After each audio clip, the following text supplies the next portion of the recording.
Civil authorities from all over the goddamn motherfucking planet have issued a Drunken Santa alert for the entire planet Earth effective until midnight December 26. The public have been reporting a drunk Santa using people's face as a toilet to piss and shit on. His weapon of choice is his ass. Is this the end of the world? Probably. This is ruining our Christmas spirit. The most states that had people getting shitted on are Wisconsin, Upper Michigan, Minnesota, New York, and Alaska.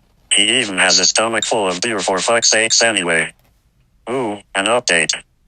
We are now receiving reports that he is vomiting in people's mouths. Haha. Wait a minute, why do I hear footsteps?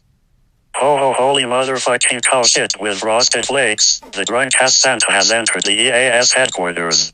No, my face is not a toilet. Do not put your fat ass on my face.